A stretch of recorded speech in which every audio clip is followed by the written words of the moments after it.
स्वागत है दोस्तों आपका अपने YouTube channel Eklavya study point में और मेरा नाम है सतेंद्र प्रताप।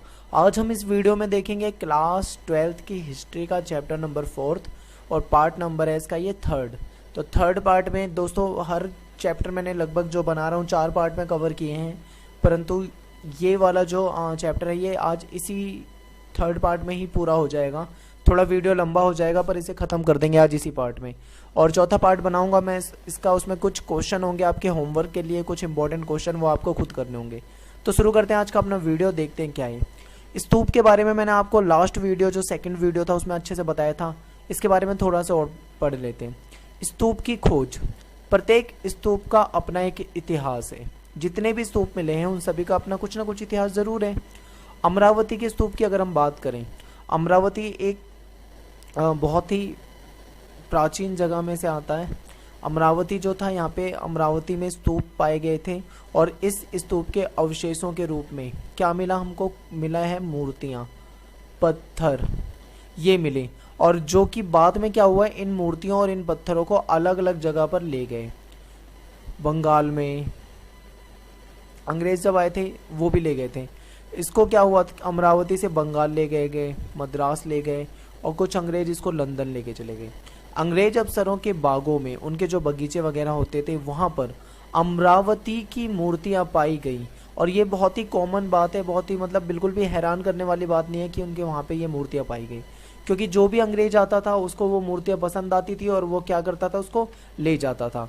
अगर उनसे पूछे भाई तुम इसको क्यों लेके जा रहे हो, तो उनका कहना जो होता था वो बहुत ही हैरान करने वाली बात कहते थे कि हमसे पहले जो अफसर थे वो भी तो ले जाते थे। इस तरीके से जवाब होता था उनका, क्यों नहीं ये पसंद आता था तो वो ले जाते थे। अब इसी में मैंने यहाँ पे एक चीज़ लिखी है, एक अच्छा इंसान। ऐसा मैंने क्यों लिखा है तो चलो आपको पढ़ के बताता हूँ, आपको खुद ही पता लग जाएगा। एक अंग्रेज था जिसका नाम था HL कॉल। क्या नाम था इनका, HL कॉल। इनका मानना क्या था, इनके जो विचार हैं ये मुझे बहुत ज़्यादा अच्छे लगे, इसीलिए मैंने यहाँ पे लिखा है एक अच्छा इंसान। आप अच्छे से समझ जाना, याद हो जाएगा आपको कि इनका मानना था कि असली कृतियाँ जहाँ की है वहीं रखनी चाहिए। यानी कि जहाँ की मूर्तियाँ हैं, जहाँ के स्तूप हैं, जहाँ का जो भी है भारत में जिस जगह का, उसको वहीं पे रखना चाहिए। और अगर क्योंकि अंग्रेज क्या करते थे, उन्हें पसंद आता था तो अपने यहाँ से ले जाते थे फ्रांस में या फिर ब्रिटेन में, जहाँ ले जाते थे वहाँ पे म्यूजियम में रखवा देते थे उसको और लोग देखते थे उसको। तो उन्होंने बोला कि म्यूजियम यानी संग्रहालय में प्लास्टर प्रतिकृति रखी जानी चाहिए, यानी कि जो ओरिजिनल होती है वो ले जाने की बजाय उसकी डुप्लीकेट जो बनाई जाती है वो रख दो म्यूजियम में। उससे क्या हो जाएगा, आने जाने वाले लोग उसे देख भी लेंगे और जो ओरिजिनल है उसका जो महत्व है वो भी बना रहेगा। तो इन्होंने ये कहा, तो इनके ये विचार बहुत अच्छे थे कि इन्होंने कहीं ना कहीं एक चीज़ को समर्थन दिया कि हमारे देश से जो लूट हो रही थी, जो अंग्रेज जो लूट के ले जाते थे उसको इन्होंने मना करा ले जाने से। ठीक है, आगे चलते हैं हम।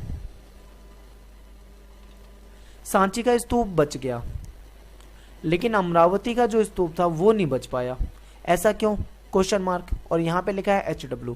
ये होमवर्क है, आपको इसका जवाब देना है मुझे कमेंट बॉक्स में। मैं आपके कमेंट का इंतजार करूंगा, आपको ढूंढना है अपनी बुक में और मुझे बताना है इसका आंसर कि सांची का स्तूप क्यों बच गया और अमरावती का स्तूप क्यों नहीं बचा। आगे चलते हम देखते हैं मूर्तिकला।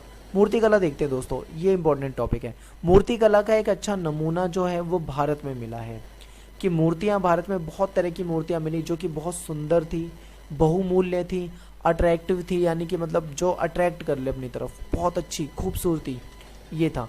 इसलिए अंग्रेज इन्हें यूरोप ले गए। अंग्रेज जब इन्हें देखते थे उनको ये पसंद आ जाता था तो उनको क्या करते, यूरोप ले जाते।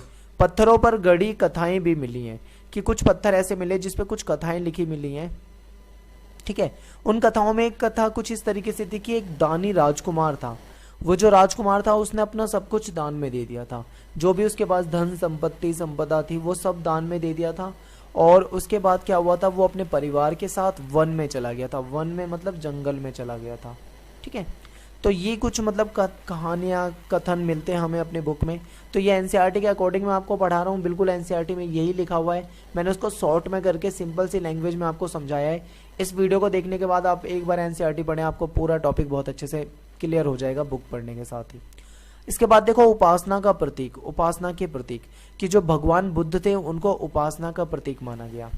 क्या था इनको, क्या माना गया इनको, उपासना का प्रतीक माना गया भगवान बुद्ध को। और आपको पता होगा कि बौद्ध चरित्र की अगर हम बात करते हैं, जो उनके बारे में लिखा हुआ है, तो उसमें बहुत सारी बातें लिखी हुई है भगवान बुद्ध के बारे में। तो कई सारी चीज़ों को ना प्रतीक चिन्हों से जोड़ दिया गया था। प्रतीक से मतलब चिन्हों से कुछ, जैसे कि मैं आपको समझाता हूँ कि पेड़ के नीचे ध्यान करते हुए भगवान बुद्ध जो थे, उनकी जो मूर्ति थी और ऐसी बनाई गई है कि पेड़ के नीचे अगर भगवान बुद्ध ध्यान कर रहे हैं तो वहाँ पे उनको क्या हुआ था, ज्ञान की प्राप्ति हुई थी। पेड़ के नीचे ध्यान करते हुए भगवान बुद्ध को क्या हुआ था, ज्ञान की प्राप्ति हुई थी। भगवान के रूप में बुद्ध को दर्शाया जाने लगा कि उनको मतलब भगवान माना जाने लगा था, और उन्हीं प्रतीकों के माध्यम से उनको दिखाने का प्रयास किया जा रहा था। तो अब ये प्रतीक कौन से हैं, अब हमें ये चिन्ह पहचानने हैं। तो देखो, ध्यान की दशा में एक मतलब क्या था कि एक पेड़ है बहुत बड़ा, उस पेड़ के नीचे एक भगवान बुद्ध बैठे हुए हैं और वो ध्यान की मुद्रा में बैठे हुए हैं, एकदम मतलब जैसे ध्यान नहीं लगाते, मेडिटेशन करते हैं उस मुद्रा में। तो इस चिन्ह को, और दूसरा है स्तूप का चिन्ह, जो स्तूप होता था उनका, इन चिन्हों को महापरिनिब्बाण कहा गया। आपकी बुक में शायद ये लिखा होगा महापरिनिब्बाण, पर इसका अगर हम सही रूप देखें तो वो कुछ इस तरीके से लिखा जाता है, महापरिनिर्वाण। शायद बुक में आपके निब्बाण लिखा हुआ है, कुछ इस तरीके से लिखा जाता है ये। तो महापरिनिब्बाण का प्रतीक माना जाता है। अब ये महापरिनिब्बाण का मतलब क्या होता है, इसका मतलब ये था दोस्तों कि जब भगवान बुद्ध को, गौतम बुद्ध को जब मोक्ष की प्राप्ति हुई थी, यानी कि जब वो इस दुनिया से चले गए थे, तो उसे महापरिनिब्बाण कहा गया था। और आपको पता होगा कि महापरिनिष्क्रमण भी कुछ कहा गया था। वो किस घटना को कहा गया था, जब भगवान बुद्ध ने अपना घर त्याग दिया था, यानी अपना घर छोड़ दिया था, तो उसको महापरिनिष्क्रमण कहा गया था। और जब उनकी मौत हो गई थी तो उसको महापरिनिर्वाण कहा गया था। तो यही है कि मतलब जब ध्यान कर की दशा या स्तूप के का प्रतीक सामने आए तो उसका मतलब उसको भगवान के भगवान महाबुद्ध के महापरिनिर्वाण से जोड़कर देखा जाता है। इनका प्रथम उपदेश, आपको पता है इन्होंने सारनाथ में अपना पहला उपदेश दिया था। तो इनका जो पहला उद्देश्य है उसको चक्र के रूप में दिखाया गया है, ठीक है, चक्र के रूप में। और वृक्ष, जो पेड़ दिखाया जाता है भगवान बुद्ध से रिलेटेड, तो पेड़ का मतलब है कि बुद्ध के जीवन की घटना, यानी भगवान जो बुद्ध थे उनकी जीवन की घटना जो है उससे रिलेटेड, उसमें वृक्ष को दिखाया जाता है। तो ये कुछ 3 प्रतीक चिन्ह हैं भगवान बुद्ध से जुड़े हुए, तो आप इनको थोड़ा ध्यान रखना। आगे चलते हम टॉपिक में देखते हैं नई धार्मिक परंपराएं। आपको पता है कि भगवान बुद्ध जो थे उनके बाद इनका ये जो धर्म था, बौद्ध धर्म, ये 2 हिस्सों में बट गया था। आपको मैंने सेकंड पार्ट वाली वीडियो में बताया था कि एक महायान बन गया था, दूसरा हीनयान बन गया था, ठीक है। तो महायान जो थे वो महायान बौद्ध का विकास हुआ, और बौद्ध धर्म के बाद में बदलाव आया कि इसमें क्या हुआ था, बौद्ध धर्म के बाद बदलाव आने लगा महायान में, थोड़ा सा विकास होने लगा, डेवलप होने लगा। हम देखते हैं ना, कोई चीज़ नई पुरानी होती है, फिर उसके बाद कुछ नया आता है तो उसमें बदलाव होते हैं, फिर कुछ नया आता है फिर बदलाव, कुछ इसी तरीके से कि शुरू में ये बौद्ध धर्म कुछ अलग था, धीरे धीरे इसमें बदलाव आने लगे। एक नया समुदाय उभरा जिसे महायान कहा जाने लगा था। क्या कहा जाने लगा था, इस समुदाय को महायान कहा जाने लगा था। और जो पुरानी परंपरा मानते थे वो हीनयान कहे जाते थे, यानी जो पुराने परंपराओं को मानते थे वो तो हीनयान ही थे, लेकिन जो थोड़े अलग हो गए, नए हो गए, उनको महायान कहा जाने लगा।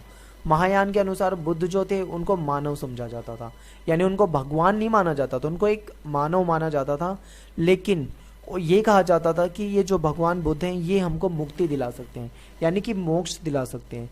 कुछ इस तरीके से बातें थी उनके बारे में, ठीक है। तो आपको ये अच्छे से समझ में आया होगा महायान और हीनयान। आप अपनी बुक में देखना, एक बॉक्स दे रखा है, उस बॉक्स में पढ़ना, आपको थोड़ा सा और अच्छे से समझ में आ जाएगा। हिंदू धर्म, अब हम बात करते हैं कि जैसे भगवान बुद्ध जो थे उनके धर्म में जो बातें थी, कुछ उससे रिलेटेड हमारे हिंदू धर्म में भी कुछ चीज़ें थी।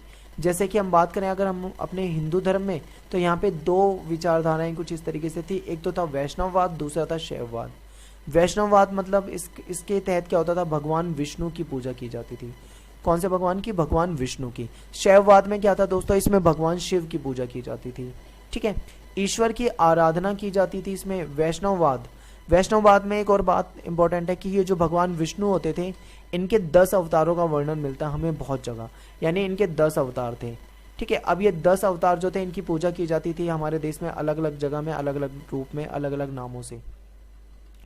ऐसा माना जाता था कि जब पाप बढ़ जाएगा ना, धरती में पाप बढ़ जाएगा और तो पापी का संहार करने के लिए यानी उसको नष्ट करने के लिए भगवान भिन्न भिन्न रूपों में, अलग अलग रूपों में अवतार लेते हैं। यानी कि जब हिंसा बढ़ जाती है और पाप बढ़ जाता है, अव्यवस्था फैल जाती है, तो भगवान क्या करते हैं, अलग अलग रूपों में अवतार लेते हैं और धरती को बचाने के लिए आते हैं। तो कुछ ऐसी कहानियां हैं, ये सब क्या कहानियां हैं, आगे बहुत सारी चीज़ों को हम देख सकते हैं कि इसमें ये एक बात ये भी है दोस्तों इम्पोर्टेंट कि देश के अलग अलग भागों में ये प्रसिद्ध थे। यानी अगर हम बात करें देश की, तो देश में अलग अलग हिस्सों में अगर हम जाएंगे तो दोस्तों वहाँ पे क्या होगा, हमको कुछ अलग अलग तरीके से मतलब ये मिलेगा। दक्षिण में जाते हैं अलग तरीके से, उत्तर में अलग, ठीक है, पूर्व पश्चिम में अलग। यानी कि भगवान विष्णु के अवतार देखने को तो मिलेंगे, लेकिन उनके जो मूर्तियाँ वगैरह जो मिलेंगी उनके नाम अलग होंगे, उनका हो सकता है उनका कुछ मतलब उसमें उनको जो चित्रित किया गया वो भी थोड़े अलग तरीके से किया गया हो। अनेक अवतारों की मूर्तियों के रूप में इनको दर्शाया गया है। देवताओं से जुड़ी बहुत सारी कहानियाँ हैं। इन्हें संस्कृत भाषा में श्लोकों के द्वारा लिखा गया है, ठीक है, भगवान से जुड़ी कहानियाँ। और इनको ऊंची आवाज़ में पढ़ा जाता था, क्योंकि संस्कृत श्लोक आपको पता है ऐसे ही पढ़े जाते हैं ऊंची आवाज़ में। और औरतें और शूद्र जो थे वो भी इन्हें सुन सकते थे। आपको पता है कि औरतें और जो शूद्र होते थे उनको वेद वगैरह इन सब की चीज़ों को पढ़ने वगैरह की अनुमति नहीं होती थी, लेकिन जो पुराण वगैरह होते थे, पुराणों को सुनने की उनको अनुमति होती थी। पुराणों को पढ़ भी सकते थे, वो सुन भी सकते थे। और ये जो हम पढ़ रहे हैं पुराण, उसमें सब कुछ मतलब ये सभी पढ़ सकते थे, उसको सुन सकते थे। आगे चलते हैं, थोड़ा सा देखते हैं मंदिरों का बनाया जाना, कि मंदिरों का निर्माण किस तरीके से क्या हुआ। दोस्तों मंदिर क्या होते थे, शुरू से ही प्रारंभ से ही पूजा का स्थल थे। देवी देवताओं की यहाँ पे मूर्तियाँ रखी जाती थी, इसके लिए मंदिर बनाए जाते थे। ये क्या होते थे, प्रारंभ में ये एक चौकोर आकार के कमरे होते थे, उसके अंदर भगवान की मूर्तियाँ रखी होती थी और यहाँ पे दरवाजा वगैरह होता था जिससे जाके अंदर पूजा की जाती थी। बाद में इनका ढांचा जो था वो थोड़ा बदलने लगा, यानी थोड़ा ऊंचा होने लगा। बाद में क्या हुआ, यहाँ पे एक इस तरीके से भी बनने लगा। मंदिर में आप देखते हो ना कुछ इस तरीके की शेप होती है, जिसको क्या कहा जाता है, इसको शिखर कहा जाता है। ये जो होता है ऊंचाई, इसको हम बोलते हैं शिखर। इस तरीके से आपने देखा होगा ऊपर क्या होता है, फिर ऊपर ना एक झंडा सा लगा होता है, ठीक है, मंदिरों में ऐसा होता है।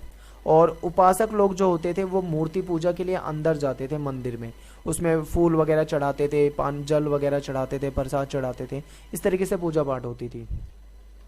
बाद में क्या हुआ, मंदिर बड़े होने लगे। अब मंदिर बड़े बनाए जाने लगे तो वहाँ पे लोग ज़्यादा आने लगे। जब ज़्यादा लोग आने लगे तो वहाँ पे पानी की जरूरत पड़ी, तो बाद में मंदिरों में जल आपूर्ति किया गया, यानी वहाँ पे प्याऊ टाइप का घड़ा वगैरह रख के या फिर कोई हौदी बना के इस तरीके से पानी उपलब्ध कराया गया। फिर बाद में क्या हुआ, और बड़े होने लगे मंदिर, तो वहाँ पे सभा स्थल बनाए जाने लगे, तोरण द्वार बनाए जाने लगे, घंटियाँ लगाई जाने लगी, मूर्तियाँ स्थापित की जाने लगी बड़ी बड़ी। तो ये सब मंदिरों में बदलाव हुआ धीरे धीरे धीरे धीरे।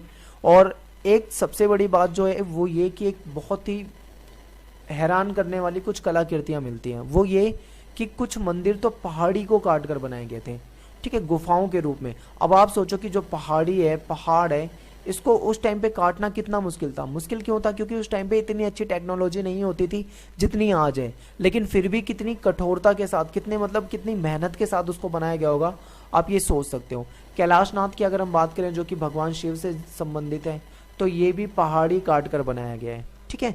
कैसे बनाया गया था, ये भी पहाड़ी काट कर ही बनाया गया था। और फिर इसके बाद क्या था दोस्तों कि इसमें ना एक ताम्रपत्र मिला था। उस ताम्रपत्र में कुछ लिखा हुआ था एलोरा के बारे में। आपने एलोरा और अजंता और एलोरा की गुफाओं के बारे में पढ़ा होगा, आपने सुना भी होगा।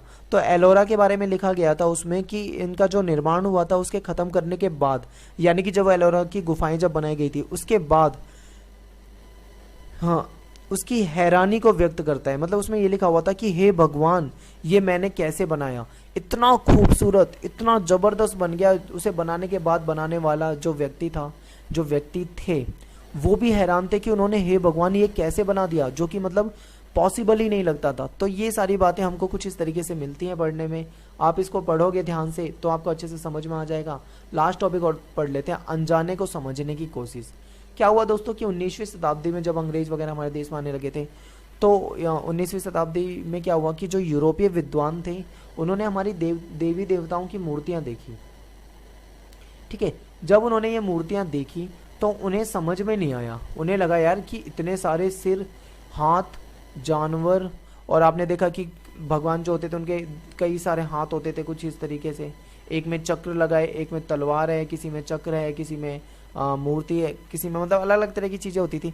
इन सबको देखकर वो बहुत हैरान हुए, मूर्तियों को देखकर उन्होंने देखा, उन्हें ये सारी चीज़ें बहुत ही घृणित लगी, उन्हें मतलब बेकार लगा ये सब देखकर। उन्होंने समझने का प्रयास करा पर उनको समझ में नहीं आया। फिर उन्होंने क्या करा, हमारी जो मूर्ति कला थी उसको तुच्छ समझ लिया, यानी उन्होंने उसको बहुत निम्न स्तर का समझ लिया। फिर उन्होंने जब भगवान बुद्ध वगैरह की मूर्ति देखी, बोधिसत्व की मूर्तियाँ देखी, तब उन्हें थोड़ा महसूस हुआ कि जो यूनान जो उधर की साइड था वहाँ की मूर्ति कला कुछ कुछ मिलती थी हमारे यहाँ की मूर्ति कला से, लेकिन जो हमारे यहाँ की मूर्ति कला थी उसको वो अंग्रेज़ लोग बहुत ही तुच्छ समझते थे। तो ये कुछ भ्रम वगैरह थे उनके। तो आपको ये सारी चीज़ें आई होप कि आपको अच्छे से समझ में आई होंगी। तो यहाँ से जो चैप्टर था हमारा मोस्टली हमने कवर कर दिया है और लगभग ये सारी चीज़ें हमने जो इम्पोर्टेंट थी वो बता दी आपको। लास्ट पार्ट में आपको कुछ क्वेश्चन एंड आंसर दूंगा, आपको वो करने होंगे। आप मुझे कमेंट बॉक्स में व्हाट्सएप पे जहाँ पे भी शेयर करना चाहो वो क्वेश्चन के आंसर शेयर कर देना, ठीक है, मैं आप देख लूँगा उनको। तो आपको वीडियो कैसा लगा कमेंट करके बता दें, लाइक ज़रूर करें, शेयर करें और सब्सक्राइब कर लें। अगर आप हमारे चैनल को पहली बार देख रहे हैं तो वीडियो और पाने के लिए आप चैनल को सब्सक्राइब कर लें ताकि आपको सारी वीडियो उपलब्ध हो जाया करें। धन्यवाद दोस्तों।